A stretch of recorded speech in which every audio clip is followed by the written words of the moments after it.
while you and me repeat this bittersweet heat สั่งผมนี้บ่ไปเลยจ้าสบายดีทุกคนวันนี้มาพบกับหนูนุ้ยอีกแล้วเนาะคือวันนี้กับโบมีอย่างไรเนาะกับ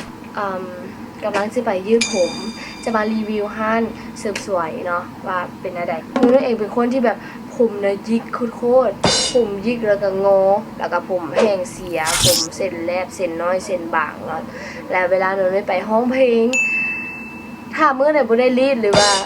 ถึงว่าซีรีส์ไปแต่ก็แบบมันถือพัดลมแล้วก็ถือไฟแสงสีซองซ้ายนี่โอ้โหผมนางยุคปาสิงโตนะข้างซ้ายกับแบบท่วงตลอด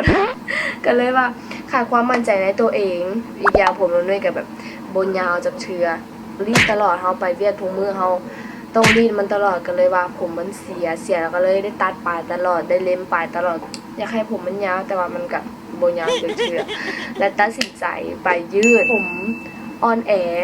ผมบ่แข็งแห้งนี่ไปยืดนี่หนูนุ้ยก็ฮู้อยู่แล้วว่ามันแห้งเสียตื่มเนาะหนูนุ้ยมาคัดเสริมสวยตัวนี้เนาะเพราะว่าไปนี่บ่ต้องได้ท่าเลยคือไปเท่าใดแบบได้เฮ็ดตลอดเพราะว่ามีพนักงานหลายคนบ่เสียเวลาไปเลาะเบิ่งหลายห้างยืดผมในราคา 200,000 กีบแล้วก็จะได้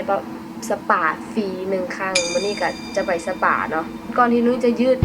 หนูนุ้ยก็บำรุงผมตลอดบำรุงแบบเศร้าสวยแรงเลยอีหลีบ่แท้อันนี้บำรุงแบบแต่ว่ามันก็ยังยิกอยู่เข้ามากับมีแขก2คนแต่กับยังได้เห็นอยู่แต่บางท่านเราไปขนาดแขกคนเดียวยังได้ถ่าโดนอย่างประมาณนี้แต่มานี่ก็ได้เห็นเลยเตียงมี4เตียงคนน่ะ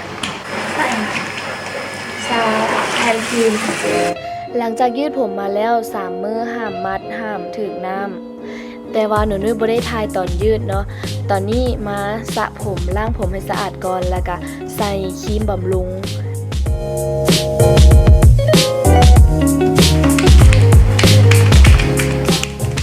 วิธีสปาผมแบบนี้จะเฮ็ดให้ครีมบำรุงเนาะซึมเข้ากับเส้นผมของเฮาได้หลาย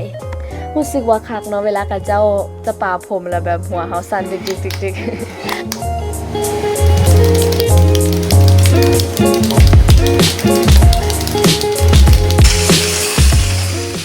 หลังจากนั้นก็ใส่เครื่องอบไอน้ำที่ทันสมัยเนาะใส่เป็นการสีดแบบนี้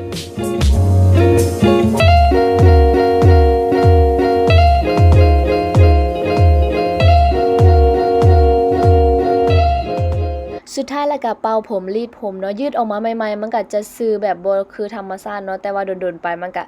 จะงามแบบธรรมชาติทุกๆการยืดผมหรือว่าเฮ็ดสีผมเอาเคมีใส่เข้าไปในหัวเฮานี่มันก็จะเฮ็ดให้ผมเสียอยู่แล้วแต่มันก็ขึ้นกับการบำรุงพร้อมโอเคทุกคนตอนนี้เฮ็ดผมแล้วหวังแป้วลม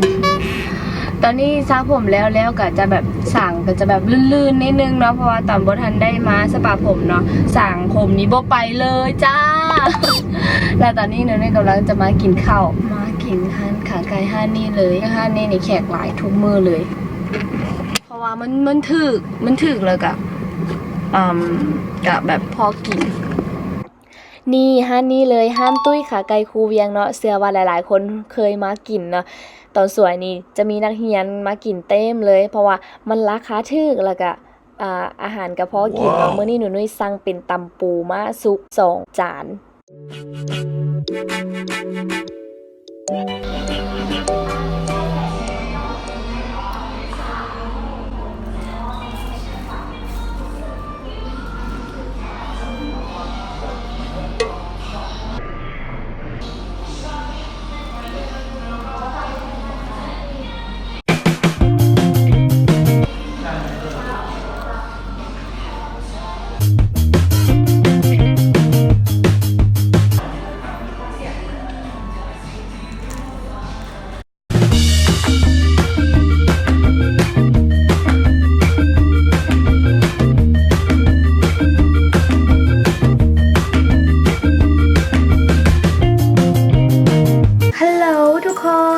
ตอนนี้กินข้าวแล้วก็เบิ่งมุ้งกันเลยว่าฟ้ามาแต่งหน้ามาอาบน้ำแต่งหน้าเนาะแล้วก็เกี่ยมโตกำลังสิไปเวียกนี่เบิ่งผมสลวยขนาดเลย ต่อไปผมกะไปซองไซกะบ่ฟูอีกแล้วบ่ท่วงอีกแล้วเนาะว่าสิงโต ไปเรียกแต่ละมื้อว่าเอิ้นสิงโตเดี๋ยวนี้บ่เป็นแล้วนะจ๊ะ Set my heart afire.